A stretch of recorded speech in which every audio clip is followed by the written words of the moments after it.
कहानी की शुरुआत कड़कड़ाती बिजली से होती है और फिर जगह को दिखाते हैं जो कि बहुत ही बुरी तरह से बर्बाद हो गया होता है।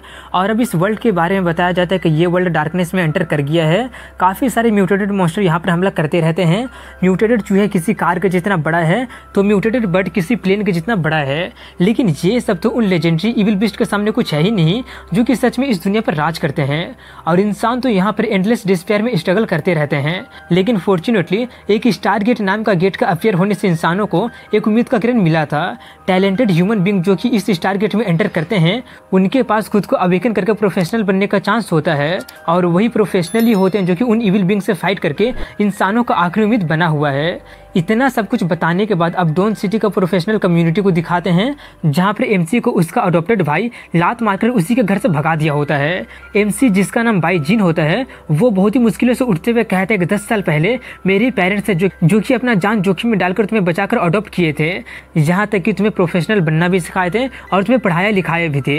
लेकिन मुझे कभी लगा नहीं था कि एक दिन उनका गायब होने का सिर्फ 10 से 20 दिन के बाद ही तुम मेरा घर चुराने के लिए आ जाओगे, तुम नमक हराम कमीने कहीं के। उसकी सभी बातें सुनकर फान मिंग उसका अडॉप्टेड भाई कहता है कि तुम तो सच में काफी ज्यादा इंटरेस्टिंग बनते जा रहे हो। आखिर तुम्हारा मतलब क्या है कि मैं इसे चुराने की कोशिश कर रहा हूँ? हाँ, ये बात सच है कि तुम्हारा फैमिली इस विला में 5 जनरेशन से रहा है जो कि लगभग 100 सालों तक चला होगा।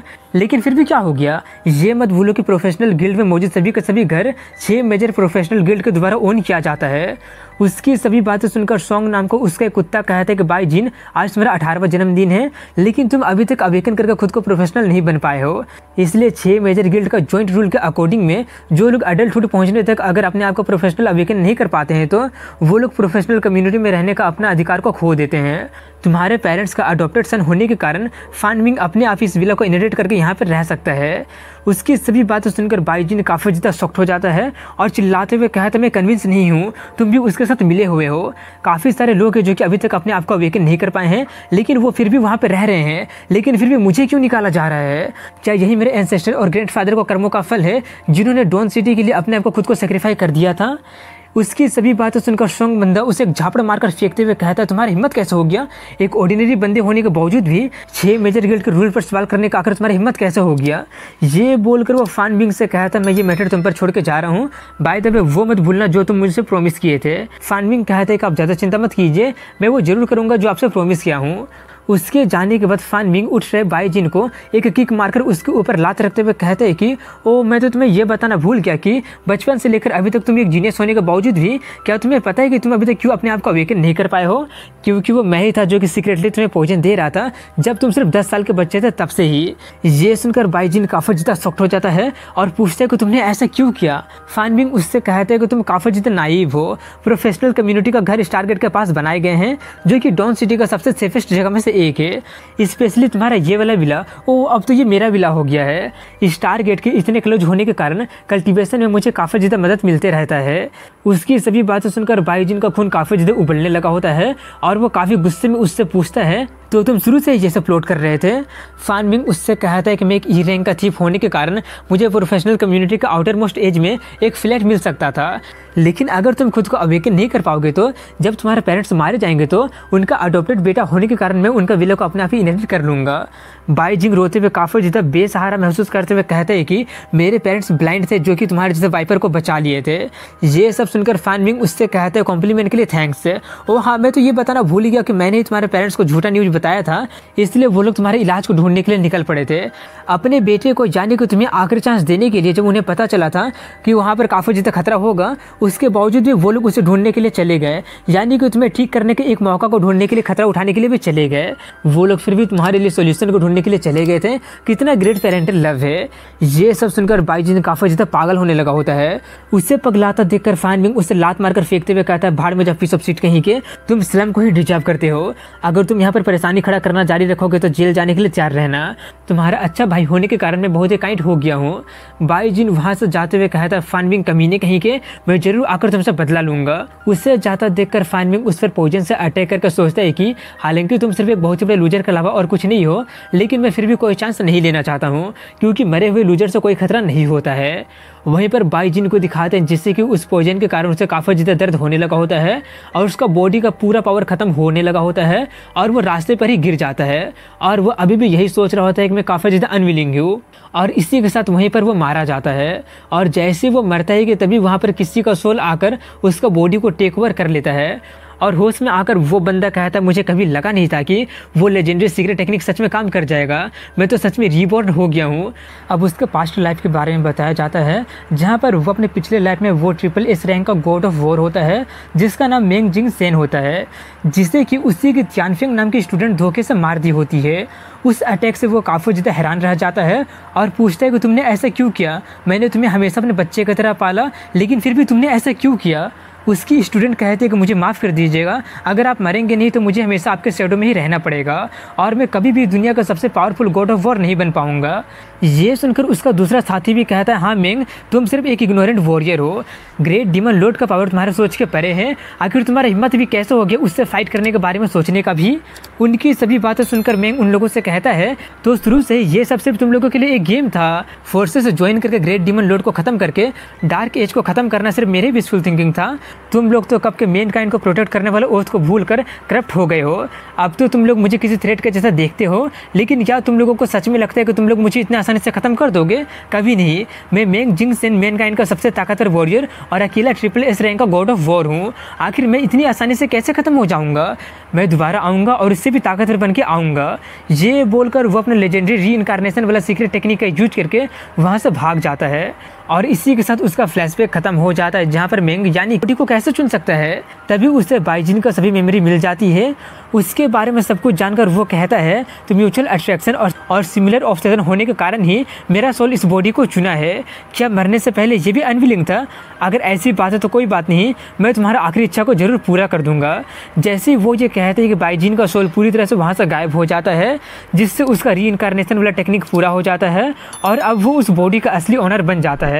लेकिन वो उसका बॉडी से थोड़ा सा निराश होता है क्योंकि उस बॉडी को अवेकन करने का चांस ना के बराबर होता है, लेकिन वो फिर भी हार ना मानकर इम्पॉसिबल को पॉसिबल में बदलने के बारे में सोचकर कुछ स्किल को याद करने लगा होता है जिससे कि वो अपने प्रीवियस लाइफ में सीखा होता है। उस स्किल को वो री इनकारनेशन वाले स्किल के साथ ढूंढा होता है जो कि उसे एक वॉइड में मिला होता है। अब जबकि उसका री इनकारनेशन वाला स्किल काम कर गया होता है तो वो वाला भी काम कर ही जाएगा, यही सब वो सोच रहा होता है। ये सोचकर वो उसे यूज करने के बारे में सोचने लगता है, लेकिन उससे पहले उसे स्टारगेट में एंटर करके खुद को अवेकन करना पड़ेगा, तब जाकर ये स्किल काम करेगा या फिर नहीं करेगा ये जाकर उसके बारे में पता चलेगा। इसीलिए वो डॉन सिटी के स्टारगेट के पास जाता है जहाँ पर काफ़ी ज़्यादा भीड़ लगा होता है और वो जगह हैंगिंग सिटी से काफ़ी दूर होता है और वो त्यानफेंग की इन्फ्लुएंस से भी बाहर होता है, इसलिए बाईजिन यहाँ पर सीक्रेटली ताकतवर बन सकता है और उसके पिछले लाइफ के दुश्मनों को पता भी नहीं चलेगा। बाईजिन वहाँ पर जाकर अवेकनिंग के लिए अप्लाई करने जाता है, लेकिन वहाँ का ऑफिसर उससे कहता है कि तुम इस महीने 2 बार अवेकन करने के लिए अप्लाई कर दिए हो, हालांकि तुम्हारे फादर प्रोफेशनल स्क्वाड का कैप्टन हुआ करते थे जिसके कारण तुम फ्री में अप्लाई कर सकते हो, लेकिन अपने पोटेंशियल के दम पर खुद को अवेकन करके प्रोफेशनल बनने का सपना को तुम छोड़ दो। इतना बोलकर वो काफ़ी धीरे से कहता तू सिर्फ एक बहुत ही बड़ा कचरा का डब्बा है ये गधा का बच्चा, लेकिन बाईजिन सुन लेता है और गुस्से में अपना ऑरा दिखाते हुए कहता क्या बक रहे हो, जरा फिर से बोलना। तो उसका ऑरा देखकर वो टकलू काफ़ी ज़्यादा डर जाता है और सोचने लगा होता है ये क्या हो रहा है। उसकी फटी रही होती है कि तभी वहाँ पर उसका कैप्टन चाइबो आ जाता है। कैप्टन चाइबो बाईजिन की मेमोरी में जब चाइबो यंग था तब उसके पेरेंट उसका जान बचाए थे, अब जबकि बाई फैमिली बहुत ही नीचे गिर गया है तो अब बाईजिन उसके एटीट्यूड के बारे में सोच रहा होता है कि कैसे बिहेव करने वाला है। वहीं पर चाइबो उस टकलू को डांटते हुए कहता है कि बाई फैमिली काफ़ी जनरेशन से प्रोफेशनल ड्रैग हमारे सिटी में बहुत ज़्यादा कंट्रीब्यूशन किए हैं, क्या उसका अवेकनिंग ट्रायल में कुछ इशू है जिसको लेकर तुम चिल्ला रहे हो। चाइबो उस पर चिल्लाकर बाईजिन को एक कार्ड देते हुए कहते हैं कि ये कार्ड लेकर तुम अवेकनिंग ट्रायल में जा सकते हो। इतना बोलकर वो वहाँ से जाते हुए उसके कंधे पर हाथ रखकर धीरे से कहता है कि अगर यह अवेकनिंग फेल हो जाता है तो कोई जगह ढूंढकर छुप जाना, क्योंकि प्रोफेशनल कम्युनिटी में होना तुम्हारे लिए खतरनाक हो सकता है और ये बात तुम भी जानते हो ना। उसकी बातों सुनकर बाईजिन सोचता है कि चाइबो को सच में पता है कि काइंडनेस को कैसे रिपे करते हैं, लगता है कि मेरे ओरिजिनल पेरेंट्स सही बंदे को बचाए थे। ये सोचकर वो स्टार गेट में उस कार्ड के जरिए खुद को अवेकन करने के लिए एंटर कर जाता है, जहाँ पर उसका बॉडी काफ़ी ज़्यादा कमज़ोर होने के कारण वो वहाँ का प्रेशर बिल्कुल भी सह नहीं पा रहा होता है और वो कुछ ही सेकंड में काफ़ी ज़्यादा थक गया होता है।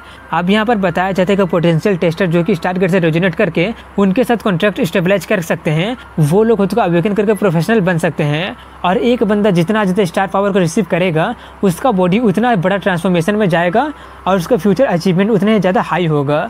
और अगर कोई स्टार के साथ रेजोनेट करने में फेल हो जाता है तो वो लोग सिर्फ एक ऑर्डिनरी बंदा ही बनकर रह जाएंगे। हालांकि एक ही स्टार होता है जो कि बाइजिन के बॉडी से रेजोनेट कर रहा होता है, लेकिन वो बिल्कुल भी स्टार लाइट को रिसीव नहीं कर पा रहा होता है। इसलिए अवेकन करने का बात ही मत करो।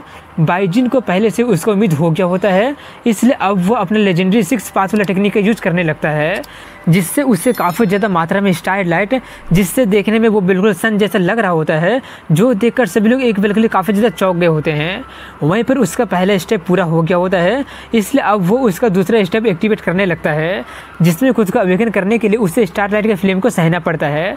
अपना पिछले लाइफ में भी एक्सपीरियंस करने के बाद भी उसे वो फिर से काफ़ी ज़्यादा पेनफुल लग रहा होता है, लेकिन वो उसके लिए कुछ भी नहीं होता है और वो किसी तरह से सह कर उसे पूरी तरह से पूरा कर लेता है, लेकिन कुछ भी नहीं होता, जिससे वो थोड़ा सा शॉक्ड हो जाता है और तभी उसके तरफ में ब्लैक कलर का पावर बढ़ने लगता है और इसका एनर्जी आकर उसको बॉडी में समाने लगता है। और इसी तरह से करके उसके बॉडी में 6 तरह की एनर्जी आकर समा जाता है, जो कि उसके लिए काफ़ी ज़्यादा खतरनाक होने लगा होता है।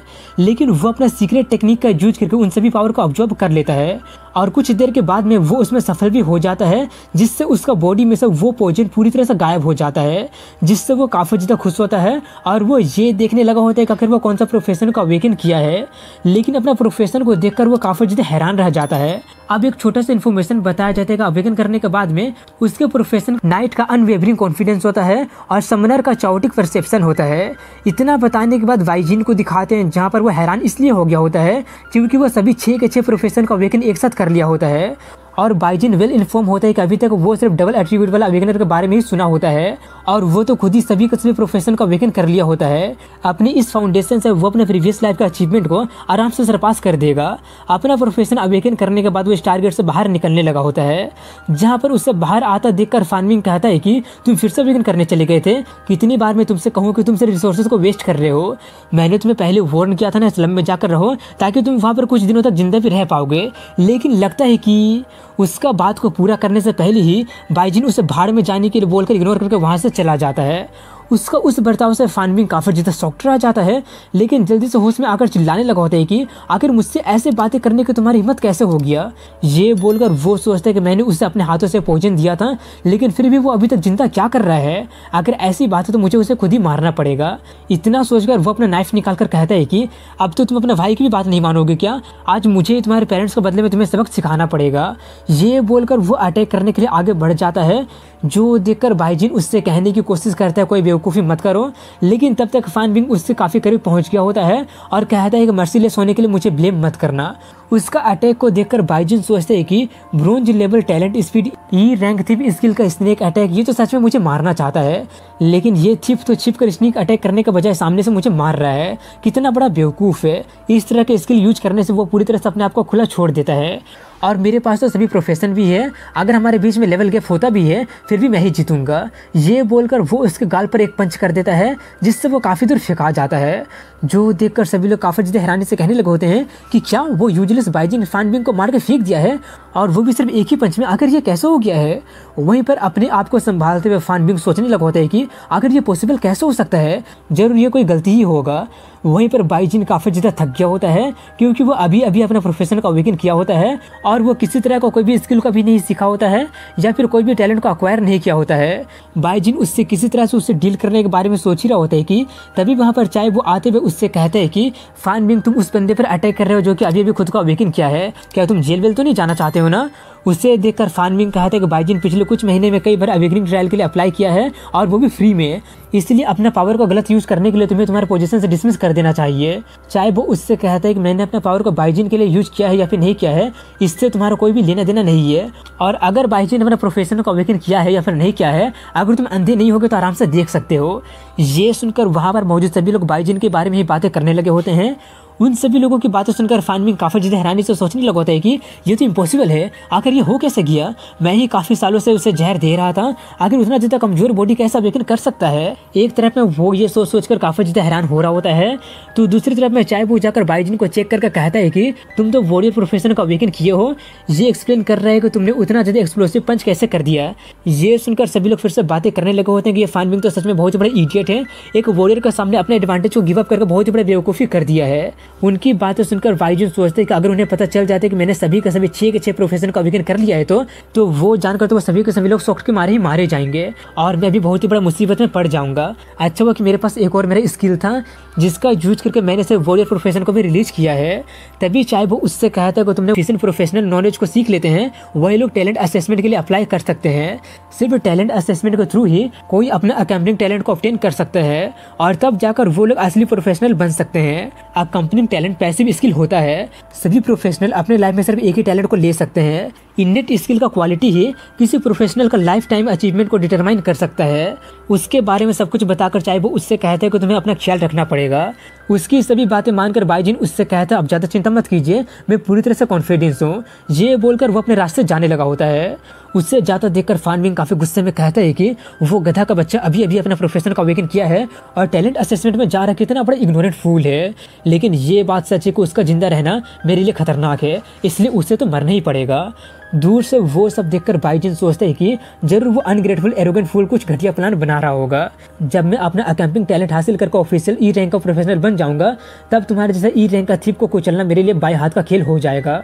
ये बोलकर वो जाने लगा होता है जहाँ पर बताया जाता है कि ये सिटी स्टार गेट के लाइट से घिरा हुआ है और सिटी गोल्ड रैंक का टैलेंट 10,000 में से सिर्फ एक को मिलता है, सिल्वर रैंक का टैलेंट 1,000 में से किसी एक को मिलता है, ब्रोंज रैंक का टैलेंट 100 में से किसी एक को मिलता है और ब्लैक रैंक का टैलेंट 10 में से किसी एक को मिलता है। तो वहीं पर ज़्यादातर लोगों को इंफीरियर रैंक का टैलेंट मिलता है और लाखों या करोड़ों में से सिर्फ एक ही बंदा होता है जो कि एपिक रैंक हासिल करने में सफल हो पाते हैं। अपनी इस नई लाइफ में बाईजून एपिक रैंक को हासिल करने के बारे में सोच रहा होता है। उसके सोचने को कुछ देर बाद का सीन दिखाया जाता है जहाँ पर वो सभी लोग उस जगह पर पहुँच गए होते हैं जहाँ पर सभी लोग बातें कर रहे होते हैं कि वो जरूर इस बार ब्रोंज लेवल को टैलेंट हासिल कर लेगा।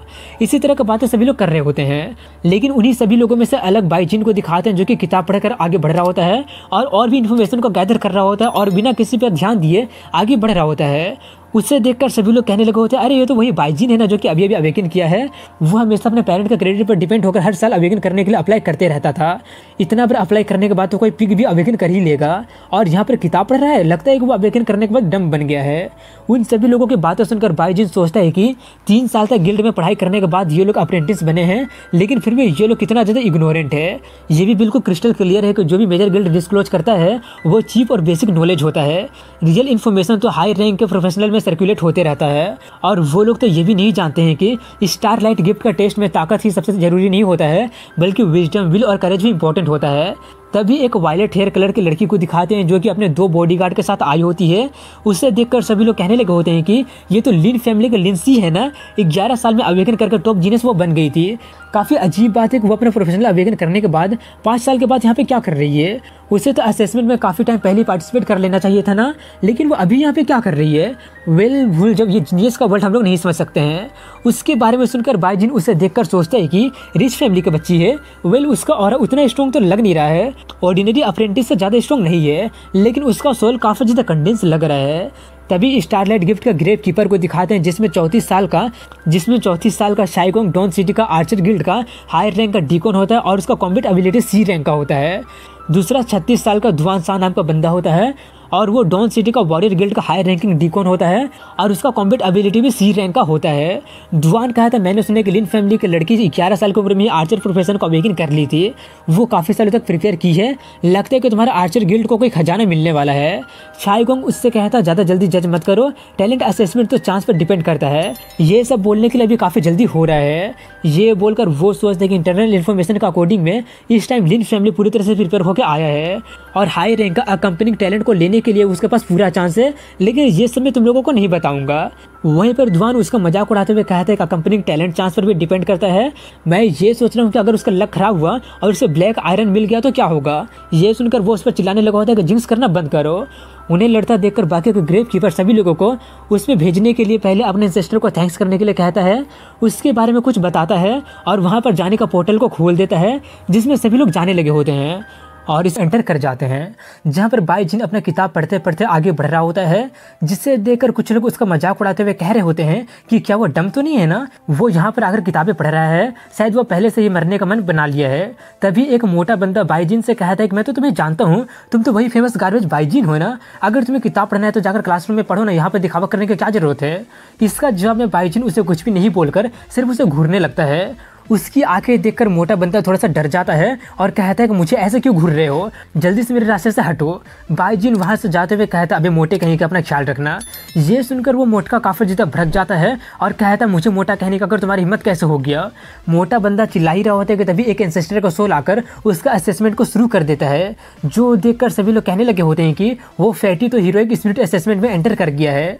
वहीं पर उस फैटी को दिखाते हैं जहाँ पर उस पर काफ़ी सारे एफ रैंक का घोस्ट स्पाइडर नाम के स्पाइडर उस पर हमला करने लगे होते हैं, जिससे फैटी का काफ़ी ज़्यादा फटने लगा होता है और वो उससे बिल्कुल भी डील नहीं कर पा रहा होता है। वो देखकर सभी लोग कहने लगे होते हैं कि हम लोग तो अभी तक ऑफिशियल प्रोफेशन नहीं बने हैं, तो आखिर हम लोग उनसे डील कैसे कर पाएंगे। वहीं पर फैटी पिट जाता है जिससे वो अपने एग्जाम में फेल हो जाता है, इसीलिए उसे एक इन्फीरियर टैलेंट मिलता है, जिससे सभी लोग समझ जाते हैं कि उसका फ्यूचर ज़्यादा ब्राइट नहीं होने वाला है। और इसी के साथ सभी लोग अपना अपने एग्जाम देना शुरू कर दिए होते हैं, जहाँ पर कुछ लोग पास हो रहे होते हैं, कुछ लोग फेल हो रहे होते हैं, कुछ लोग ब्रोंज रैंक का टैलेंट को एक्वायर कर रहे होते हैं। इसी तरह से सभी लोग अपना अपना एग्जाम दे रहे होते हैं। ये हीरोइक स्पिरिट का टेस्ट होता है, जिसमें अगर तुम पास कर जाते हो तो तुम्हें हीरोइक स्पिरिट का स्टारलाइट गिफ्ट दिया जाएगा और उस रैंक का अकम्पनिंग टैलेंट भी दिया जाएगा। लेकिन अगर तुम फेल हो जाते हो तो तुम्हें सिर्फ इन्फीरियर रैंक का टैलेंट ही मिलेगा। बाईजिन वो सभी इन्फॉर्मेशन पढ़ते पढ़ते आगे बढ़ ही रहा होता है कि तभी लिन उससे पूछ लेती है कि क्या तुम और आगे जाना चाहते हो। यहाँ का डीपर पार्ट में तुम्हें और ज़्यादा हाई रैंक का टैलेंट तो मिल सकता है, लेकिन हीरोइक स्पिरिट का असेसमेंट और ज़्यादा खतरनाक हो जाएगा और कभी कभी तो जाने भी जा सकती है, इसलिए आगे जाने से पहले सोच लो। बाईजिन उसका कंसर्न के लिए उसे थैंक्स बोलकर कहता है कि वार्निंग के लिए थैंक्स, मैं तुम्हें एडवाइस देता हूँ कि एक्सटर्नल पावर पर डिपेंड होकर यह असेसमेंट पास नहीं किया जा सकता है। ये सुनकर वो अपने दोनों पपेट बॉडीगार्ड को देखकर काफ़ी हैरानी से कहती है कि एक्सीडेंट से बचने के लिए मेरी फैमिली ई रैंक का पपेट प्रिपेयर करके मुझे दिया है। इससे तो यहाँ तक कि ऑफिशियल प्रोफेशन भी ढूंढ नहीं पाए थे, तो आखिर ये अप्रेंटिस होकर इसे कैसे ढूंढ लिया है। वहीं पर बाईजिन को दिखाते हैं जहाँ पर वो आगे बढ़ते हुए कह रहा होता है कि अगर मैं गलत नहीं हूँ तो यहाँ पर सिल्वर रैंक का हीरोइक स्पिरिट सोर्ड वॉरियर आसपास में ही होगा, लेकिन वो अभी तक अपीयर क्यों नहीं हुआ है। जैसे ही वो ये कहते हैं कि तभी उस पर हमला हो जाता है। बाईजिन उसका उस अटैक को डॉच कर जाता है और तभी वहाँ पर वही सिल्वर रैंक वाला हीरोइक स्पिरिट उसके पास आने लगा होता है। लेकिन उसका ज़्यादा आगे बढ़ने से पहले ही बाईजिन अपना सोल का असली रूप दिखाकर उससे कहता है मुझे माफ़ कर दीजिएगा, लेकिन मैं यहाँ पर इस बार एपिक रैंक के टैलेंट के लिए आया हूँ। ये सुनकर वो स्पिरिट वहाँ से गायब हो जाता है। उससे गायब होता देखकर बाईजिन कहता है कि वो स्पिरिट जरूर ये सेंस कर लिया होगा कि मेरा सोल दूसरों से अलग है। स्पिरिट सोल एनर्जी सच में हीरोइक स्पिरिट को अट्रैक्ट कर सकता है। मैं यहाँ पर ज़्यादा टाइम बर्बाद नहीं कर सकता हूँ क्योंकि एग्जाम सिर्फ एक ही दिन तक चलेगा, इसलिए मुझे जल्दी करना पड़ेगा। ये बोलकर वो किताब में मौजूद मैप को देखकर आगे बढ़ने लगा होता है, जहाँ पर इस बार दो स्पिरिट बाईजिन के लिए फाइट करने लगे होते हैं। वो देखकर बाईजिन उन्हें भी ये बोलकर वहाँ से आगे बढ़ जाता है कि वो इस बार एपिक रैंक के लिए आया है। उसके रास्ते में उसे काफ़ी सारे स्पिरिट मिलते हैं, लेकिन बाईजिन सभी को एक एक करके मना करते रहता है और काफ़ी गहराई में जाकर सोचता है कि लगता है कि इस बार मैं जरूर एपिक रैंक के टैलेंट को हासिल कर ही लूँगा। वो आगे बढ़ ही रहा होता है कि तभी उसके सामने में लिन दिखाई देती है। उसे देखकर बाई कहता है वो तो सच में एक इडियट है, मैंने उसे पहले वार्न किया था। वहीं पर लिन को दिखाते हैं जहाँ पर उसके फैमिली का एंसेस्टर काफ़ी ज़्यादा भड़क गया होता है और जैसे तैसे उस पर अटैक कर रहा होता है। उसका एंसेस्टर अपने एरो का यूज करके ई रैंक का स्केलेटन हंटिंग डॉग बनाकर उस पर अटैक करने के लिए भेज देता है, जो देखकर लिन काफ़ी ज़्यादा घबरा जाती है और सोचती है कि एंसेस्टर तो मुझे सच में मारना चाहते हैं। ये बोलकर वो उनके अटैक से बचकर उन पर अटैक करते हुए कहती है कि मैं आपकी डिसेंडेंट हूँ, लेकिन आप फिर भी अपने डिसेंडेंट को क्यों मारना चाहते हैं। अगर मैंने आपको किसी भी तरह से ऑफेंड कर दिया है तो आप मुझे कारण बताइए। इसके जवाब में एंसेस्टर सिर्फ इतना ही कहता है कि तुम क्वालिफाई नहीं हो। सभी हीरोइक स्पिरिट के पास में उनका पूरा नॉलेज नहीं होता है, बस सिर्फ कुछ कुछ ही नॉलेज होता है, इसलिए वो सिर्फ यही कह रहा होता है कि तुम क्वालिफाई नहीं हो। ये बोलकर वो सर पावरफुल एरो से हमला कर देता है। लिन किसी तरह से उसके अटैक से बचकर कहती है कि ग्रैंडपा हमेशा मुझसे बोलते थे कि मेरे एप्टीट्यूड अनपैरेलल है और मैं ही फैमिली का रिवाइवल का होप हूँ, लेकिन एंसेस्टर क्यों इतना ज़्यादा गुस्सा है और बोल रहे हैं कि मैं क्वालिफाई नहीं हूँ, जरूर कुछ तो गड़बड़ हो गया होगा। ये बोलकर वो रोने रोने हो गई होती है। वहीं पर एंसेस्टर तुम क्वालिफाई नहीं हो, तुम क्वालिफाई नहीं हो, वापस चले जाओ बोलकर अटैक कर देता है। लिन अभी भी यही कह रही होती है कि अगर मुझसे कुछ गलती हो गया होगा तो मुझे माफ़ कर दीजिए, मुझे बताइए क्या हो गया है। तभी बाईजिन उसके पास जाकर उससे कहता है क्या तुम्हें अभी भी पता नहीं चला है कि अगर तुमने गलती क्या किया है। उसे वहाँ पर देखकर लिन थोड़े से शॉक्ड होकर पूछती है कि तुम यहाँ पे क्या कर रहे हो। उसे देखकर एंसेस्टर का स्पिरिट थोड़ा सा शॉक्ड हो जाता है क्योंकि वो उसका सोल का पावर को सेंस कर लिया होता है। वहीं पर लिन कहते हैं जब मैं 11 साल की थी तभी मैं खुद को अवेकन कर ली थी, तब से लेकर 5 साल तक मैं एक बार भी टाइम पास ना करके बहुत ही ज़्यादा मेहनत करती रही हूँ। मैं काफ़ी ज़्यादा टेम्परिंग को सही हूँ जो कि ऑर्डिनरी लोग कभी सही नहीं सकते हैं। यहाँ एग्जाम में आने से पहले मैं अपने स्पिरिट सोल को अप्रेंटिस प्रोफेशनल लेवल में टेम्पर कर ली हूँ। मैं अपने एंसेस्टर का रिकॉग्नाइजेशन के लिए काफ़ी ज़्यादा मेहनत की हूँ। मैं अपने लिन फैमिली को 100 सालों में सबसे आउटस्टैंडिंग जीनियस हूँ और सबसे पोटेंशियल वाला आर्चर भी मैं ही हूँ। मैं यहाँ पर आने के लिए अपना बेस्ट ट्राई की हूँ। अगर आज मुझे अपने एंसेस्टर को फेस करते हुए मरना भी पड़ेगा फिर भी मैं पीछे नहीं हटूंगी। ये बोलकर वो अटैक करने लगी होती है, लेकिन तभी वो ये नोटिस करती है कि वो अपने एंसेस्टर के स्पिरिट को रेजोनेट करने लगी होती है, जिससे वो थोड़ी सी शॉक्ड हो जाती है। वो देखकर बाईजिन उससे कहता अब हुई ना बात, इस एग्जाम में कॉम्बैट एबिलिटी होना सबसे इंपॉर्टेंट नहीं है बल्कि तुम्हारा विल और करेज भी है। तुम 2 पपेट गार्ड लेकर आए थे जो कि ना सिर्फ चीटिंग है बल्कि कावर्डली एक्ट भी है। उसकी बात सुनकर लिन थोड़ी सी शॉक्ड होकर सोचती है तो उसका ये मतलब था आखिर ये बंदा है कौन, इसका जैसा पर्सन तो डॉन सिटी में बिल्कुल भी अननोन नहीं होना चाहिए। ये बोलकर वो अपने एग्जाम को पास कर लेती है, इसलिए उसका एंसेस्टर उसे गोल्ड लेवल का टैलेंट दे देता है। वो सब देखकर बाई कहता बुरा नहीं है, लगता है कि तुम्हारा फ्यूचर काफ़ी ज़्यादा ब्राइट होने वाला है। अब जबकि तुम अपने एग्जाम को पास कर ली हो तो वापस चली जाओ। हीरोइक स्पिरिट सबके लिए मुश्किल खड़े नहीं करते हैं, लेकिन काफ़ी टाइम हो जाने के कारण कुछ ऐसे स्पिरिट भी होते हैं जो लोग म्यूटेट हो जाते हैं और डिजेनरेट होकर इविल बन जाते हैं। अगर एक बार उनसे इनकाउंटर कर जाओगे तो वो तुम्हारे लिए काफ़ी ज़्यादा खतरनाक हो जाएगा। लेकिन उसकी बात मानकर उससे पूछते हो कि तुम यहाँ पर क्यों आए हो, ये तो गोल्ड रैंक का स्पिरिट का गैदरिंग एरिया है ना। बाईजिन वहाँ से जाते हुए कहता है कि मैं यहाँ पर सिंपली और अच्छे टैलेंट को एक्वायर करने के लिए आया हूँ। ये सुनकर वो काफ़ी ज़्यादा हैरानी से कहते हैं क्या तुम भी गोल्ड रैंक को हासिल करना चाहते हो, लेकिन तुम्हारा ऑरा तो काफ़ी ज़्यादा कमज़ोर है। ये सुनकर बाईजिन उससे कहता है तुम कुछ नहीं जानती हो, बस मेरे लिए इसे सीक्रेट रखना और मेरा लोकेशन किसी को मत बताना। उसे जाता देखकर लिन सोचती आखिर वो हमेशा इतना ज़्यादा एरोगेंट एक्ट क्यों करते रहता है। एक सेकंड, ये तो गोल्ड टैलेंट का एरिया है और वो तो और डीपर पार्ट में जा रहा है, कहीं वो तो। इसी के साथ अगले समय बाईजिन को दिखाते हैं जिसके सामने एक बहुत ही बड़ा दरवाजा होता है। वही स्टारलाइट गिफ्ट का डीपेस्ट पार्ट होता है और वो gate human hell gate projection के नाम से जाना जाता है। तभी वहाँ का प्रेशर अचानक काफ़ी ज़्यादा बढ़ जाता है और वहाँ पर वहाँ का गार्डियन मॉन्स्टर आने लगा होता है, जिसका को कॉम्बैट एबिलिटी डी रैंक का एडवांस का होता है। उन दोनों में स्पिरिचुअल एनर्जी गैप काफ़ी ज़्यादा होता है। अगर वो हेल हाउंड बाई पर अटैक भी नहीं करेगा फिर भी सिर्फ प्रेशर से उसका काम तमाम हो जाएगा। काफ़ी दूर होने के बावजूद भी बाई उसका प्रेशर को सह नहीं पा रहा होता है। सभी रैंक का स्पिरिचुअल एनर्जी वैल्यू अलग अलग होता है। एफ रैंक का 100 से 399 पॉइंट होता है, ई रैंक का 400 से 699 पॉइंट होता है, डी रैंक का 700 से 999 पॉइंट होता है। वो हेल डॉग जिससे बाईजिन सामना करने वाला होता है वो एडवांस डी रैंक का होता है, इसलिए उसका स्पिरिचुअल एनर्जी पॉइंट 900 प्लस होता है और बाईजिन का स्पिरिचुअल एनर्जी सिर्फ 30 ही होता है। हालांकि यहाँ के एग्जाम सिर्फ कॉम्बैट एबिलिटी पर डिपेंड नहीं होता है, लेकिन अगर किसी का बॉडी ही वहाँ का प्रेशर को हैंडल नहीं कर पाएगा तो ये so called experience, wisdom, courage, will सब तेल लेने चला जाएगा। यहाँ पर बाहर की तुलना में स्पिरिचुअल एनर्जी काफ़ी ज़्यादा डेंस होता है और बाईजिन काफ़ी कम टाइम में खुद को स्ट्रॉन्ग बनाने के बारे में सोच रहा होता है, इसलिए वो अपना प्रीवियस लाइफ का कुछ स्किल का यूज करने लगा होता है और वहाँ पर बैठकर कल्टीवेट करना शुरू कर देता है।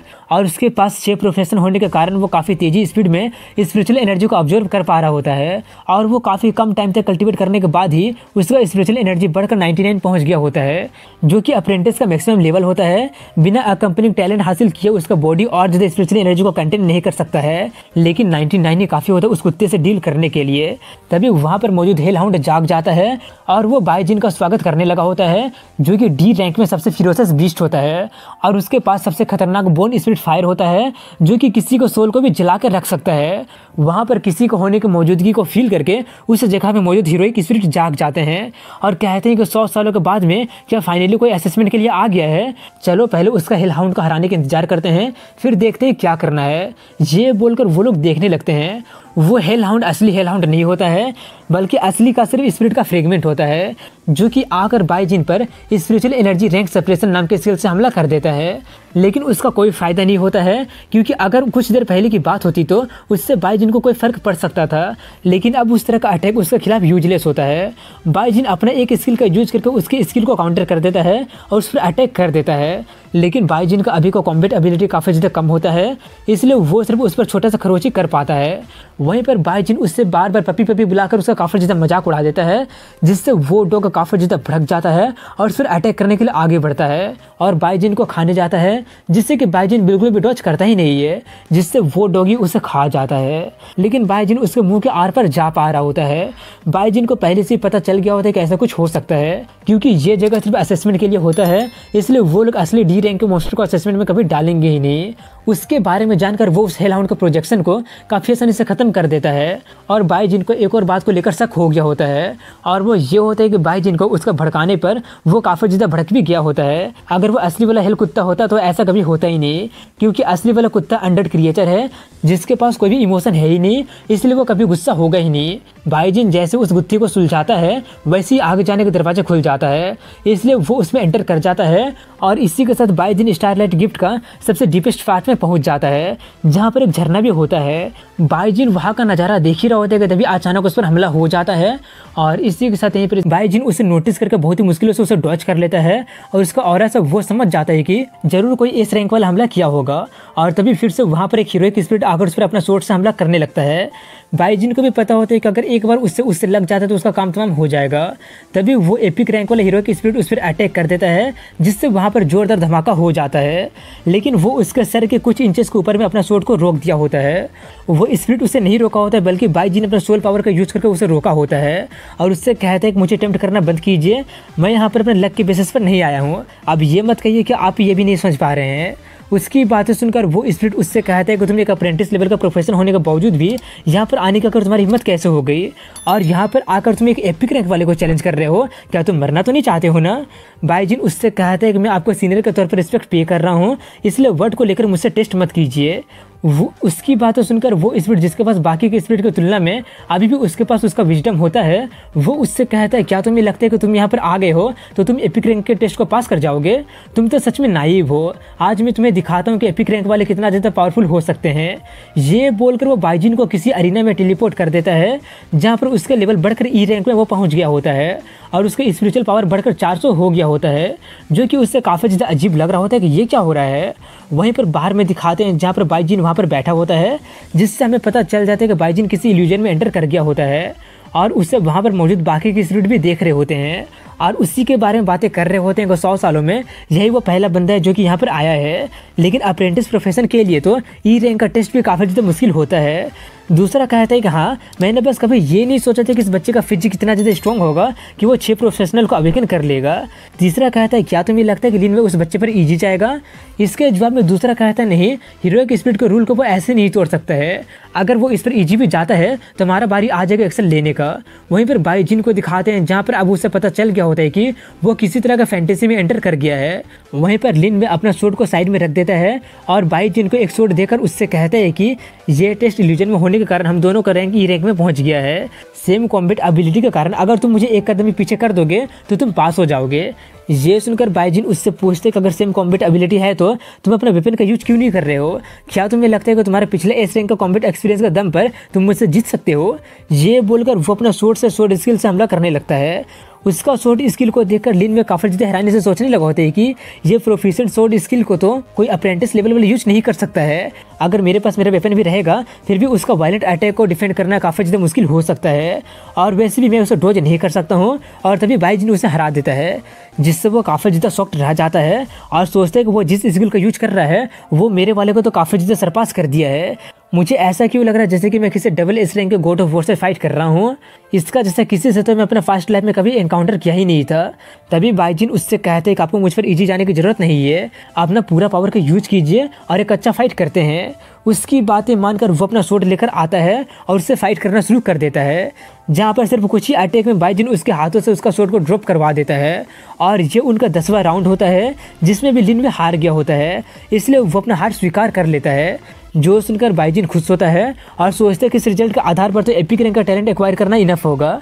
ये सब वो सोच ही रहा होता है कि तभी वो वहाँ से गायब हो जाता है, जो देखकर बाइजिन थोड़ा सा शॉक्ड रह जाता है और सोचता है कि वो मुझे मेरा टैलेंट दिए भी नहीं, कहाँ चला गया, कहीं मैंने उसे पूरी तरह से हरा तो नहीं दिया है ना, जिसके कारण अब वो मुझसे गुस्सा हो गया होगा, इसलिए अब वो मुझे टैलेंट नहीं देने वाला है।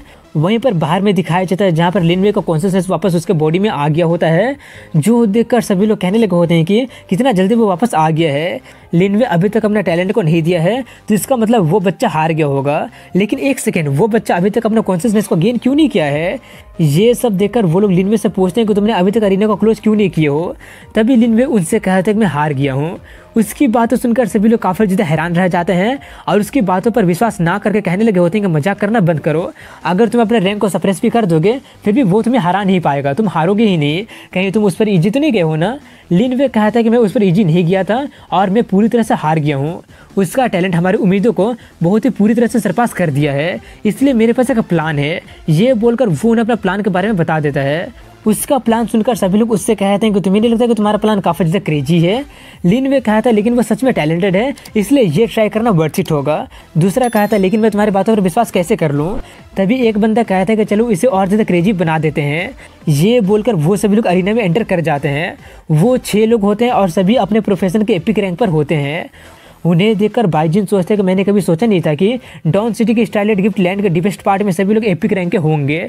आखिर किस तरह का ट्रेजिक वार यहाँ पर हुआ होगा। वहीं पर एक स्पिरिट बाइजिन को देखकर सोचते हैं कि सभी मेजर 6 प्रोफेशन के प्रेशर को फील करने के बावजूद भी वो अभी तक पैनिक नहीं कर रहा है। मैं तो सच में उसका परफॉर्मेंस को देखना चाहता हूँ। ये सोचकर वो उससे कहता है कि तुमने लिन वे को हराकर हमारे रिकॉग्निशन को तुम जीत लिए हो। तुम्हारे एक्स्ट्रा ऑर्डिनरी टैलेंट का कारण हम तुम्हें एक हायर डिफिकल्टी का चैलेंज के लिए इनवाइट करते हैं। सेम कॉम्बैट एबिलिटी के दम पर तुम हम सभी प्रोफेशनल से फाइट करोगे। अगर तुम हम सभी लोगों को हरा दोगे तो हम 6 लोग तुम्हें अपना अपना अकम्पनिंग टैलेंट तुम्हें दे देंगे। लेकिन अगर तुम हार जाते हो तो तुम्हें कुछ भी नहीं मिलेगा। उसकी बात सुनकर बाइजिन थोड़ा सा चौंक जाता है, क्योंकि उसे लगा नहीं था कि ऐसा कुछ हो जाएगा। उसका हैरानी भरा शक्ल देखकर एक प्रोफेशनल उससे कहता है कि तुम सोचने के लिए कुछ टाइम ले सकते हो। तुम चाहो तो हार भी मान सकते हो और सिर्फ वॉरियर का एपिक रैंक का टैलेंट लेकर जा सकते हो। एक दूसरी स्पिरिट उसे प्रोवोक करते हुए कहती है कि तुम्हें देखकर लग रहा है कि तुम डर गए हो, इसलिए लगता है कि ये टेस्ट कैंसिल करना पड़ेगा। तीसरी कहती है कि मुझे लगा था कि यहाँ पर कुछ अच्छा देखने को मिलेगा, क्योंकि मैं काफ़ी सालों से बोर हो गई हूँ, लेकिन लगता है कि अब सब कुछ कैंसिल होने वाला है। उनकी बात सुनकर बाइजिन हंसते हुए कहता है कि तो सच में काफ़ी ज़्यादा इंटरेस्टिंग होते जा रहा है। मैं समझ रहा हूँ कि तुम लोग क्या चाहते हो, मैं ये फील कर पा रहा हूँ। मॉन्स्टर के आर्मी का अगेंस्ट फाइट करने का डिटर्मिनेशन को मैं फील कर सकता हूँ। चलो मैं आपका चैलेंज को एक्सेप्ट करता हूँ। उसकी बातें सुनकर एक कहता है कि वो तो सच में कॉन्फिडेंस है, दूसरा कहता है कि वो एरोगेंट है, मुझे पसंद है। तभी उनका बैटल शुरू हो जाता है, जहाँ पर उन्हें देखकर बाइजिन सोचते हैं कि ये सभी लोग 100 सालों से अधिक तक एक दूसरे के साथ रहे हैं, इसलिए वो लोग एक दूसरे के बारे में काफ़ी अच्छी तरह से जानते होंगे, जिससे उनका टीम वर्क काफ़ी ज़्यादा हाई लेवल में पहुँच गया होगा। इसलिए जीतने के लिए पहले उनका टैक्टिक अंडरस्टैंडिंग को तोड़ना पड़ेगा। सबसे पहले एक को हराना पड़ेगा, जो कि सबसे ज़्यादा मेरे लिए खतरा हो सकता है वो जरूर थीप है, जो कि डार्क में अटैक करेगा। और होता भी ऐसे ही है, थीप उस पर पीछे से हमला करने के लिए चला जाता है, लेकिन बाइजिन अपना आर्चरी का विजन और हियरिंग वाला टैलेंट का यूज करके उसका लोकेशन को पता कर लेता है और अटैक करते हुए उससे कहता है कि सेम ई रैंक का कॉम्बैट एबिलिटी के कारण थीप को परेशानी होगा एक वॉरियर से हेड ऑन फाइट करते वक्त। ये सुनकर वो काफ़ी ज़्यादा हैरान रह जाता है, लेकिन तब तक बाइजिन उसे पीट दिया होता है, जिससे वो जाकर पत्थर से टकरा जाता है और वो हार जाता है। सिर्फ एक ही हिट से उसका वो हालत देखकर बाकी के लोग काफ़ी ज़्यादा हैरान रह जाते हैं और कहते हैं कहीं हम लोग उस पर इजी तो नहीं जा रहे हैं ना। ये बोलकर वो सभी लोग एक साथ अटैक करते हुए कहते हैं कि अब हम सीरियस हो रहे हैं। उनका अटैक को बाइजिन भी अपना सभी प्रोफेशनल का पावर का एबिलिटी का यूज करके काउंटर कर रहा होता है, लेकिन तभी वॉरलॉक स्पिरिट उस पर अपना लाइटनिंग पैरालिसिस इफेक्ट का यूज कर देता है, जिससे बाइजिन को पैरालाइज हो जाना चाहिए था, लेकिन उसका ज़्यादा असर बाइजिन पर नहीं होता है, जो देखकर वो काफ़ी ज़्यादा शॉक्ड रह जाता है। वहीं पर बाइजिन उस पर अटैक करते हुए सोचता है कि मैंने इसका स्पेल को नाइट का स्किल का यूज करके ब्लॉक किया था। ये सोचकर वो उसके करीब जाकर उससे कहते हैं कि वॉरियर के सामने आने पर वॉरलॉक किसी ग्रास के जितना कमज़ोर हो जाता है। ये बोलकर वो उसे भी पीटकर हरा देता है। उसके बाद आर्चर उस पर हमला करने की कोशिश करती है, लेकिन बाइजिन उसे भी पीट के रख देता है। अपने साथियों के पीटता देखकर उनका दिमाग काफ़ी ज़्यादा खराब होने लगा होता है, इसीलिए समनर कहते हैं कि तुम उसे रोको, मेरा समन किया हुआ बियर उसको कुचल देगा। ये बोलकर वो एक बहुत ही बड़ा बियर को समन कर देती है और तभी नाइट अपने मैजिक का यूज करके बाइजिन को रोक देता है, जिससे वो भाग ना सके। और तभी वो बियर उस पर अटैक करने लगता है और उसके पास भागने का कोई चारा होता ही नहीं है, इसलिए वो जल्दी से अपना समनिंग वाले स्किल का यूज करने लगा होता है और समन बिस्ट से कम्युनिकेट करने लगता है। और उसका कंट्रोल को उससे छीन लेता है और छीन कर नाइट पर ही अटैक करवा देता है, जिससे वो नाइट भी हार जाता है। वो देखकर समनर काफ़ी हैरानी से कहने लगी होती है कि आखिर मैं उस पर से अपना कंट्रोल कैसे खो दी हूँ। तभी बाईजिन उसके पास जाकर कहता है कि एक समनर जो कि अपने 20% कंट्रोल खो देती है उसके पास कमबैक करने का कोई चांस होता ही नहीं है। ये बोलकर वो उसे भी पीटकर हरा देता है और आखिरी बचा लिनवे से कहते हैं कि तुम्हारा सभी टीममेट काफ़ी ज़्यादा स्लो है, इसीलिए सभी लोग मुझसे हार चुके हैं, क्या तुम अभी भी कंटिन्यू करना चाहते हो। लिनवे कहते हैं कि मैं तुमसे 1 वर्सेस 1 में हार चुका हूँ, इसलिए मैं फिर से ओवर पावर नहीं होना चाहता हूँ। तभी दाढ़ी वाली स्पिरिट कहता है कि तुमने सभी को हराकर टेस्ट को पास कर चुके हो, तुम्हारा physique, will, courage, fighting talent सभी कुछ अप्रेंटिस लेवल को सरपास कर दिया है। हम सभी लोगों को भी सरपास कर दिया जब हम लोग तुम्हारे एज के थे, अब हमारा अकम्पनिंग टैलेंट को तुम एक्सेप्ट कर सकते हो। ये बोलकर वो सभी लोग अपना अपना टैलेंट बाईजिन को देने लगे। उनके टैलेंट को एक्सेप्ट कर लेता है और ऑब्जर्व करते हुए सोचता है क्या ये सभी पावर एक ही बॉडी में कोएग्जिस्ट कर पाएंगे। लेकिन तभी वो ये नोटिस करते हैं कि सभी के सभी पावर आपस में फ्यूज होने लगे होते हैं, जो देखकर सभी लोग काफ़ी हैरानी से कहने लगे होते हैं कि वो सभी पावर से एक साथ फ्यूज होकर उसका और तो एपिक रैंक को भी सरपास कर दिया है। एपिक रैंक के ऊपर में आखिर कौन सा रैंक होगा। वहीं पर बाईजिन को दिखाते हैं जिससे कि काफ़ी ज़्यादा तकलीफ होने लगा होता है और उससे फील होने लगा होता है कि वो फ्यूजन फेल होने वाला है, लेकिन वो जल्दी ही अपना सोल पावर का यूज करके उसे फेल होने से रोक देता है। अब बताया जाता है कि प्रोफेशनल का बर्थ के टाइम से ही काफ़ी सारा अलग अलग तरह का कंपेनियन टैलेंट होता है। ब्लैक, आयरन, ब्रोंज, सिल्वर और गोल्ड काफ़ी अलग अलग तरह का होता है। काफ़ी सारे लोगों के परसेप्शन में गोल्ड लेवल ही हाईएस्ट कंपेनियन टैलेंट होता है। और अगर बात करें एपिक रैंक की तो लोग तो उसे लेजेंड समझते हैं, जिसके बारे में ज़्यादातर लोग सुने भी नहीं होंगे। एपिक रैंक के ऊपर में एक और सबसे पावरफुल रैंक है और वह है मिथोलॉजिकल लेवल का टैलेंट। इतना बताने के बाद बाईजिन को दिखाते हैं जो कि उन्हें फ्यूज करके मिथिकल लेवल का talent heart of the brave को बना लिया होता है, जो कि सभी टैलेंट के साथ में कॉम्पिटेबल होता है। वो देखकर सभी स्पिरिट गायब होते हुए कहते हैं कि मुझे कभी लगा नहीं था कि एपिक रैंक के बाद भी एक और रैंक होगा, हम तो किसी मिरेकल को विटनेस कर रहे हैं। इतने सालों तक इंतजार करने के बाद हमें फाइनली एक सेटिस्फैक्ट्री सक्सेसर मिला है, अब हम बिना किसी अफसोस के जा सकते हैं। इतना बोलकर वो लोग बाईजिन को अच्छे से सर्व करने के लिए बोलकर वहाँ से गायब हो जाते हैं। तभी बाईजिन उठते हुए कहता है कि मैं जरूर तुम लोगों को विश को पूरा करूँगा। इसके बाद बाहर का सीन दिखाया जाता है जहाँ पर सभी लोग बाहर आ रहे होते हैं, जहाँ पर लिन का गोल्डन ग्लो को देखकर सभी लोगों को पता चल गया होता है कि वो गोल्ड लेवल का टैलेंट को हासिल की है।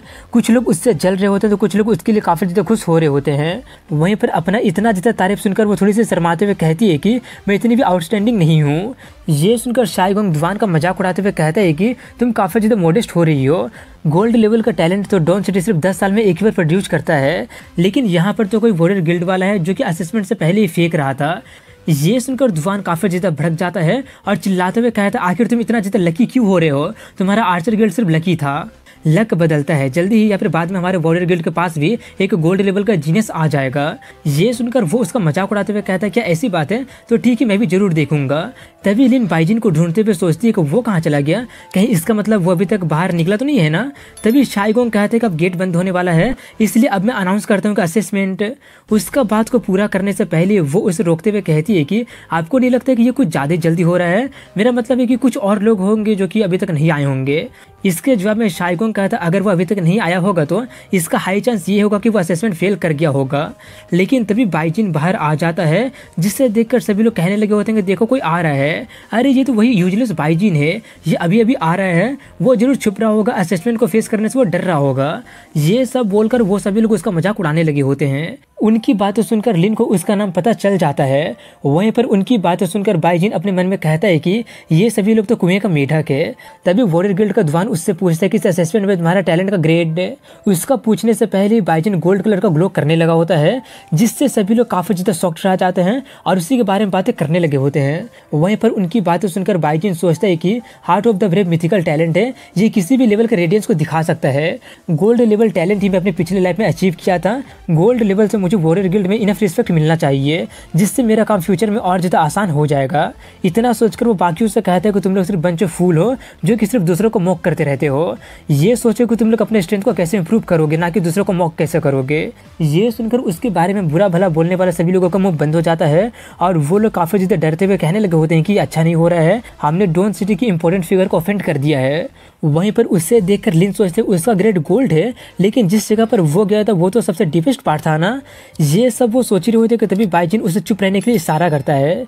ये देखकर वो सोचते हैं कि ये यंग मैन तो काफ़ी ज़्यादा मिस्टीरियस है, आखिर उसे डीपेस्ट पार्ट में क्या मिला होगा। वहीं पर दुआन बाईजिन से काफ़ी ज़्यादा इंप्रेस हो गया होता है और उससे कह रहा होता है कि तुम तो इंडीड हमारे वॉरियर गिल्ड के जीनियस हो, जिससे कि हमारे वॉरियर गिल्ड ने काफ़ी अच्छी तरह से कल्टिवेट किया है। दूसरी तरफ में उसकी बातों सुनकर कुछ लोग कहते हैं कि दुआन तो काफ़ी ज़्यादा सेमलेस है।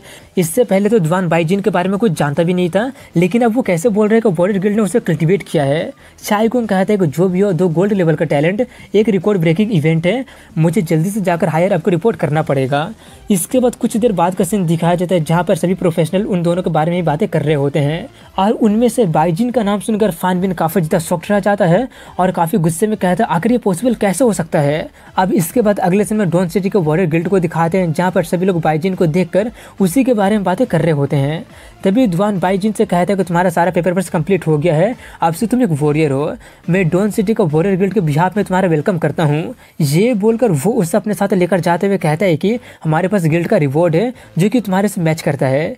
ये सुनकर बाईजिन सोचता है लगता है कि गोल्ड लेवल वाले का यहाँ पर हाई वैल्यू है। तभी वहाँ पर वॉरियर गिल्ड का ट्रेजर मैनेजर चेन गुआन आकर उससे पूछता है तो क्या यही बाईजिन है? ये तो सच में काफ़ी ज़्यादा रिमार्केबल है। वो चेन बंदा तो देखने में साइडिल लग रहा होता है, जो कि एक डब्बा खोलते हुए उससे कहता है ये गोल्ड लेवल के लिए गिल्ड का रिवॉर्ड है। ये बोलकर वो एल्डर दुआन को इंस्पेक्ट करने के लिए दे देता है। वो देखकर दुआन कहता है कि स्ट्रेंज फिस्ट ब्लेड ये तो वॉरियर प्रोफेशनल का स्ट्रॉन्गेस्ट प्राइमरी स्किल है।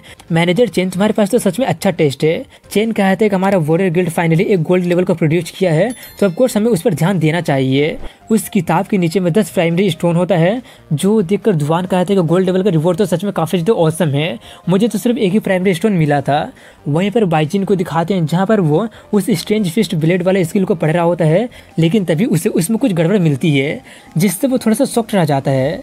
तभी चेन उससे कहते हैं कि टैलेंट ऑब्टेन करने के कुछ दिन में ही ट्रेनिंग करना काफ़ी ज़्यादा एफिशिएंट रहता है, क्या तुम उसे अभी प्रैक्टिस करना स्टार्ट करना चाहते हो? बाईजिन कहता है आपको मुझसे तो इंतजार हो ही नहीं रहा है।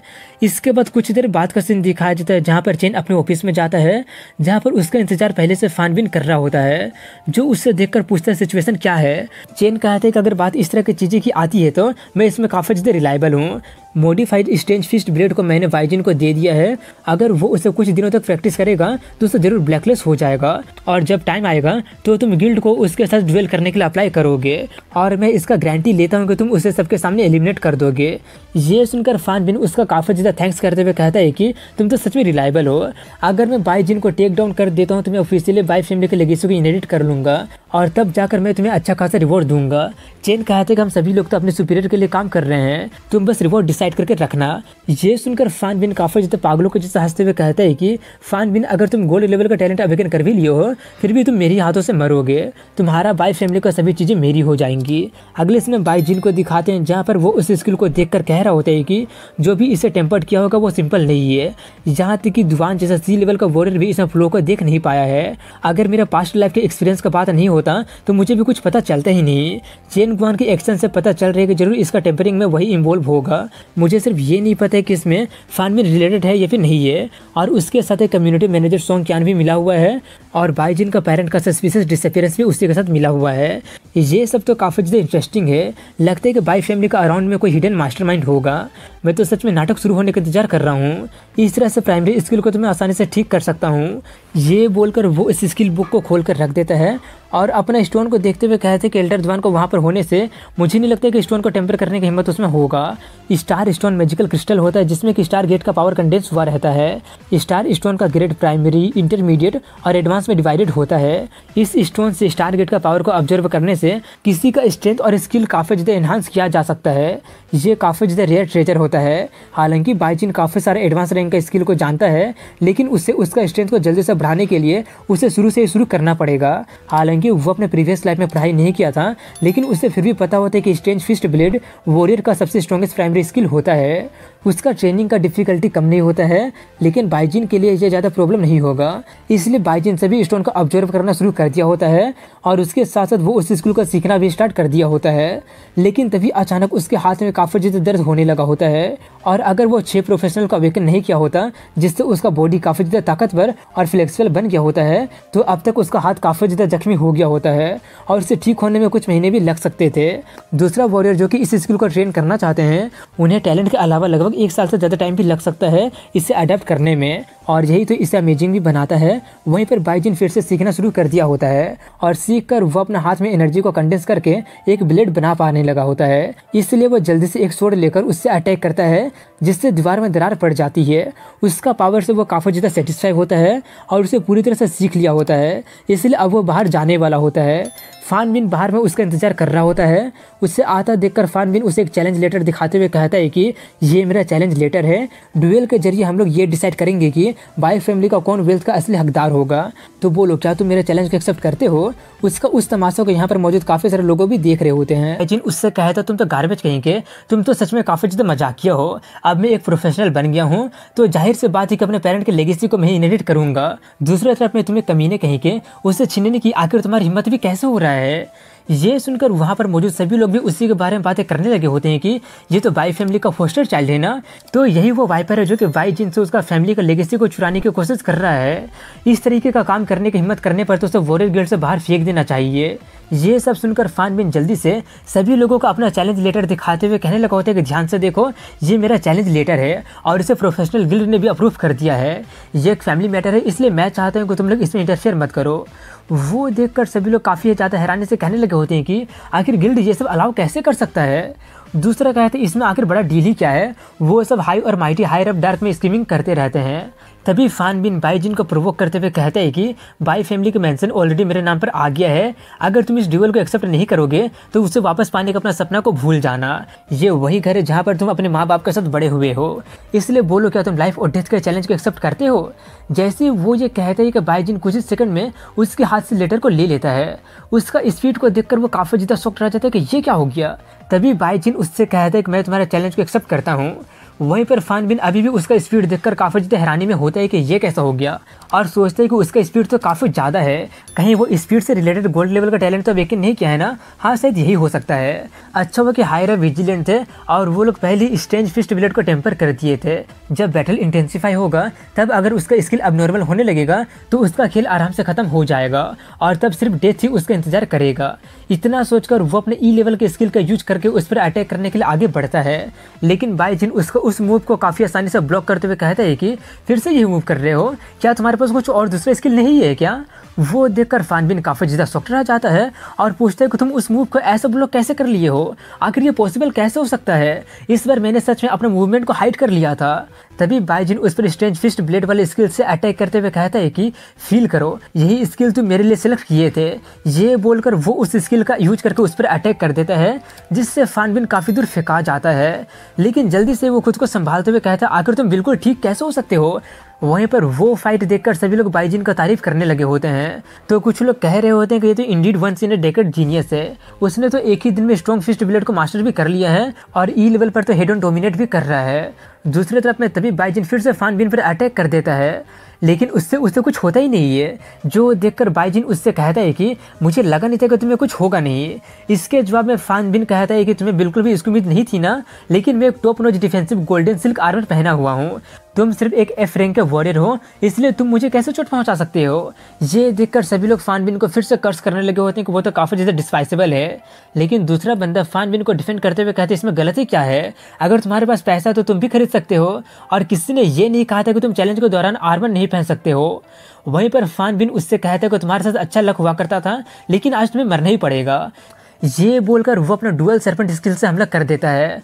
वो देखकर बाई जिन उससे कहता है कि तुम तो सच में शॉर्ट साइटेड हो। ये बोलकर वो उसका अटैक को ब्लॉक करके उसी पर स्ट्राइक बैक कर देता है, जिससे वो काफ़ी ज़्यादा शॉक्ड रह जाता है और कहता है कि आखिर तुम इसे ब्लॉक कैसे कर सकते हो। बाई जिन उससे कहता है क्या तुम्हें लगा था कि आर्मर पहनने से मुझे कुछ फ़र्क पड़ने वाला है क्या? मैंने पहले स्ट्राइक में उससे सेंस कर लिया था कि तुम आर्मर पहने हुए हो, लेकिन मैं तो सिर्फ तुम्हारे साथ खेलना चाहता था। मैं तुम्हें बस एक उम्मीद की किरण दिखाना चाहता था और उस उम्मीद के किरण को ख़त्म भी करना चाहता था, और तुम्हें डिस्पेयर में गिरता देखकर तुम्हें टेरिबल फील हो रहा है ना। ये बोलकर वो उस पर 2 बार और स्ट्राइक कर देता है, जिससे वो काफ़ी दूर फेंका जाता है। लेकिन जल्दी ही वो खुद को संभालते हुए कहता है कि आखिर तुम बिल्कुल ठीक क्यों हो। बाईजिन उससे पूछता तुम ये जानना चाहते हो ना कि टेम्पर्ड स्ट्रेंज फिस्ट ब्लेड से मुझे आकर कुछ हुआ क्यों नहीं है। फान बिन काफ़ी हैरानी से पूछते कि अगर तुम्हें पता कैसे चल गया कि वो टेम्पर्ड था। बाईजिन उसे मॉक करते हुए कहते हैं कि सिर्फ तुम्हारे जैसे क्लाउन एक दूसरे को फूल समझते हैं। इतना बोलकर वो उसके करीब जाकर धीरे से उससे कहता है कि मैं तुम्हें एक चांस दे रहा हूँ, मुझे बताओ कि इन सब के पीछे मास्टरमाइंड कौन है और मेरे पेरेंट्स को क्या हुआ है। अगर तुम मुझे बता देते हो तो मैं तुम्हें जिंदा छोड़ दूंगा। लेकिन फान बिन उसे ना बताकर जहर खाकर सुसाइड कर लेता है और मरते हुए उससे कहता है कि तुम अपने पेरेंट को वेयर आउट को कभी भी पता नहीं कर पाओगे। तुम्हारा जीनियस होने का भी क्या फ़ायदा, क्योंकि तुम अभी काफ़ी ज़्यादा कमज़ोर हो। कुछ ही टाइम में वो लोग तुम्हें चींटी के जैसा मसल कर रख देंगे। ये बोलकर वो मर जाता है। उसका वो हरकत देखकर बाईजिन सोचता है कि ये बंदा बताने के बजाय में मरना ज़्यादा पसंद किया है। उसके बातों से लग रहा था कि इन सब के पीछे में जो मास्टरमाइंड है उसके पास काफ़ी ज़्यादा ताकत और इन्फ्लुएंस है। अब जबकि फान बिन मारा गया है तो इसके पीछे वाले लोग जरूर एक्शन लेंगे और इससे मैं और ज़्यादा खतरे में पड़ जाऊँगा। लेकिन चलो मैं भी देखना चाहता हूँ कि बिहाइंड द सीन वाले कितना ज़्यादा फॉर्मिडेबल है। अभी मैं F लेवल में प्रमोट हुआ हूँ, इसलिए अभी मैं काफ़ी ज़्यादा कमज़ोर हूँ। अभी का मेरा टॉप प्रायोरिटी कम टाइम में अपने ताकत को ज़्यादा से ज़्यादा बढ़ाना है। ये बोलकर वो वहाँ से चला जाता है। दूसरी तरफ में दूर से वो सब एक बंदा छुप के देख रहा होता है। इसके बाद अगले समय बाईजिन को दिखाते हैं जो कि अपने रूम में बैठकर कल्टीवेट कर रहा होता है, जहाँ पर उसका फिजिक के कारण वो सभी प्राइमरी स्टोन को काफ़ी कम टाइम में ही ऑब्जर्व कर लिया होता है। अब यहाँ पर पता चलता है कि बाईजिन स्टारगेट से काफ़ी दूर एक अपार्टमेंट में रह रहा होता है, क्योंकि जब वो फान बिन को हराकर अपने बाई मेंशन को वापस मांगने गया था तब सोंग चैन उससे बोला था कि बाई फैमिली के मेंशन को फान बिन ने अपने नाम पर ट्रांसफर करने के बाद उसका बाई फैमिली से कोई भी कनेक्शन नहीं रहा है। इसलिए फान बिन के मरने पर उस मेंशन को कम्युनिटी मैनेजमेंट ने क्लेम कर लिया है। और अब जबकि तुम एक F रैंक का प्रोफेशनल बन गए हो, इसलिए रूल के अकॉर्डिंग में तुम्हें आउटस्कर्ट एरिया में एक अपार्टमेंट दिया जाएगा। वो सब याद करके बाईजिन खुद से कहते हैं कि बाई फैमिली का मेंशन कुछ ऐसा नहीं है जिससे कि कोई भी सॉल्व कर सकता है। लेकिन कम्युनिटी मैनेजर सोंग चैन C रैंक का प्रोफेशनल है और मैं अभी के अपने ताकत के दम पर उससे डील नहीं कर सकता हूँ। अभी के लिए मुझे अपना ताकत को इंक्रीज करने पर फोकस करना पड़ेगा। लेकिन मैंने मिस कैलकुलेट कर लिया था, क्योंकि बाईजिन के पेरेंट के अकाउंट में मेरिट बैलेंस जितना है उससे सिर्फ 20 प्राइमरी स्टोन एक्सचेंज किया जा सकता है। बाईजिन को अभी मेरिट पॉइंट की काफ़ी ज़्यादा ज़रूरत होती है, इसलिए वो वॉरियर गिल्ड का कुछ मिशन को चेकआउट करने लगा होता है, जिसमें उसे E और F रैंक के मिशन से उससे ज़्यादा मेरिट पॉइंट नहीं मिल रहा होता है और 100 मेरिट पॉइंट से सिर्फ एक ही स्टोन एक्सचेंज किया जा सकता है। इसलिए वो अपने पावर के दम पर कुछ D रैंक के मिशन के बारे में सोचता है, लेकिन ये सोचकर वो रुक जाता है कि अगर वो ज़्यादा स्टैंड आउट करने लगेगा तो उसके दुश्मन काफ़ी से एंग्जियस होने लगेंगे और जल्दी एक्शन लेंगे। तभी उसे एक E रैंक का मिशन मिलता है जिसका रिवॉर्ड 20 मेरिट पॉइंट होता है और 20,000 पैसा भी होता है, जिसमें उसे मोसी फॉरेस्ट का आउटस्कर्ट एरिया को एक्सप्लोर करना होगा। बाईजिन को वो मिशन काफ़ी ज़्यादा अच्छा लगता है, इसलिए वो उसे चुन लेता है। इसके बाद अगले समय प्रोफेशनल कैंप को दिखाते हैं, जहाँ पर जाने पर उसे मोसी फॉरेस्ट में जाने का रास्ता मिल गया होता है। वो वहाँ पर जाने ही वाला होता है कि तभी वहाँ पर लिंसू आकर उससे पूछती है कि क्या तुम भी मोसी फॉरेस्ट वाले मिशन को एक्सेप्ट कर लिए हो। इतना बोलकर वो उसका करीब जाकर कहती है अगर ऐसी बात है तो क्यों ना तुम हमारी टीम को ज्वाइन कर लो। लिन को अपने उतना करीब देखकर वो थोड़ा सा शर्मा जाता है, लेकिन तभी वहाँ पर उनका नाइट लुओ सोंग आकर कहता है कि लिंसी तुम टीम में किसी एरे गेरो को ऐड कर रही हो, कम से कम अपने कैप्टन से तो इसके बारे में पूछ लो। हमारा E रैंक का टीम के लिए एक F रैंक का रूकी सिर्फ हमारे लिए बर्डन ही बनेगा। लिंसी बाईजिन को डिफेंड करने की कोशिश तो करती है, लेकिन तभी उनका टीम का आर्चर और कैप्टन तोंग भी आकर उसका बात को बीच में काटते हुए कहता है कि तुम तो वही बाईजिन हो ना। लुओ सोंग तुम तो सच में अनइन्फॉर्म हो, ये एक जीनियस है जो कि गोल्ड लेवल के टैलेंट को एक्वायर किया है। इतना बोलकर वो खुद को बाईजिन से इंट्रोड्यूस करता है और टीम में उसका वेलकम भी कर लेता है। बाईजिन उसके साथ हाथ मिलाते हुए उसका ऑफर को एक्सेप्ट कर लेता है। दूसरी तरफ में वो सब देखकर लुओ सोंग को काफ़ी ज़्यादा जलन होने लगी होती है और वो कहता तो क्या हो गया अगर वो गोल्ड लेवल का टैलेंट एक्वायर कर लिया है, फिर भी एंड में तो वो सिर्फ एक F रैंक का ही वॉरियर है जो कि हमारे टीम के लिए सिर्फ वर्डन ही बना रहेगा। तभी कैप्टन उसका मुंह बंद करवा कर मिशन के लिए निकल जाते हैं। अब इसका कुछ देर बाद का सीन दिखाया जाता है जहाँ पर सभी लोग फॉरेस्ट में एंटर कर गए होते हैं, जहाँ पर सभी लोग E रैंक के ट्विस्टेड डार्क टेरेंट नाम का पेड़ों जैसा दिखने वाला मॉन्स्टर से फाइट कर रहे होते हैं। और तभी कैप्टन एक जोरदार धमाका करके सभी मॉन्स्टर को तबाह कर देता है। वो देखकर लुओ सोंग कहता है कि कैप्टन के लिए तो ये बाएं हाथ का खेल था। इतना बोलकर वो बाईजिन को नीचे दिखाते हुए कहता है कि देखा E रैंक के बैटल को तुम्हारे जैसे F रैंक वाले हैंडल नहीं कर सकता है। दूसरी तरफ में वो सब सुनकर लिंसी थोड़े से गुस्सा हो जाती है और वो उससे कहती है आखिर तुम्हारा मतलब क्या है। सबसे पहली बार में मैं ही एक एरो से हमला की थी तो क्या तुम मुझे भी यानी कि एक एफ रैंक के आर्चर को मॉक कर रहे हो? ये सुनकर वो जल्दी से उसे सफाई देने लगा होता है कि मैं तुम्हें नहीं बल्कि बाइजिन से कह रहा था। लिंसी कहते कि बाइजिन को कहने का मतलब है कि तुम मुझे भी बोल रहे हो क्योंकि मैं भी एफ रैंक की ही हूँ। वो लोग आपस में आर्ग्यू कर ही रहे होते हैं तभी उन लोगों पर स्नीक अटैक हो जाता है, जिसे नोटिस करके कैप्टन जल्दी से डॉज करने के लिए कहता है, लेकिन लिंसी डर के मारे डॉज नहीं कर पाती है और वो अपना आंखें बंद कर लेती है। लेकिन उसका चोट लगने से पहले बाइजिन उसे बचा लेता है और बताते हैं कि अटैकर वहां पर देता है। वहीं पर बाइजिन को दोबारा बचाए जाने से लिंसी थोड़ी सी साई फील करते हुए उसे थैंक्स कहती है। बाइजिन कहता कोई नहीं, हम लोग टीममेट जो हैं। दूसरी तरफ में उनके बीच के इंस्ट्रक्शन को और बाइजिन को हीरो बनता देखकर लुओसन का जेलेसी के मारे उसका बॉडी कांपने लगा होता है और वो बहुत ही ज़्यादा गुस्सा भी हो जाता है। वहीं पर बाइजिन सोच रहा होता है कि इस जगह के बारे में मैंने जितना सोचा था ये जगह कुछ ठीक ठाक नहीं लग रहा है। अब बताया जाता है कि स्टारलाइट गेट और डार्क ऑरा इन दोनों के बीच का बैटल कभी खत्म होता ही नहीं है। स्टारलाइट के नीचे में डार्कनेस रहती है और पिच ब्लैक एरिया में भी स्टारलाइट है जो कि बैलेंस बनाए हुए रखती है। अगर डार्क ऑरा में कुछ चेंजेस होता है तो वो यहाँ पे रह रहे मॉन्स्टर को एगिटेट कर देगा, जिससे लगातार मोसी फॉरेस्ट का आउटस्कर्ट एरिया में मॉन्स्टर अपीयर होते रहेंगे। लेकिन बाइजिन यहाँ पर उस मॉन्स्टर के लिए कंसर्न नहीं होता है, बल्कि डार्क ऑरा मिलने वाला एक स्पेशल तरह का ट्रेजर के लिए वो कंसर्न होता है और वही उसका इस ट्रिप का असली पर्पस भी होता है। वहीं पर उनका टीम का कैप्टन उस जगह पर एक तरह का डिवाइस लगाकर कहता है कि फाइनली स्टार मार्कर लगा दिया गया है और इसी के साथ ये मिशन कंप्लीट हो गया है। तुम सभी लोगों ने काफ़ी मेहनत किया है, इसलिए अब डिसबैंड करके वापस जाने का वक्त आ गया है। ये सुनकर बाइजिन थोड़ा सा खुश हो जाता है क्योंकि अब वो अकेले और डीप पार्ट में जा सकता है और इसी के साथ यहीं पर इस एपिसोड की एंडिंग हो जाती है। तो वीडियो पसंद आएगा तो लाइक कमेंट शेयर कर साथ चैनल को सब्सक्राइब जरूर कीजिएगा। मिलता हूँ कल एक नए वीडियो में, तब तक के लिए हैव अ गुड डे।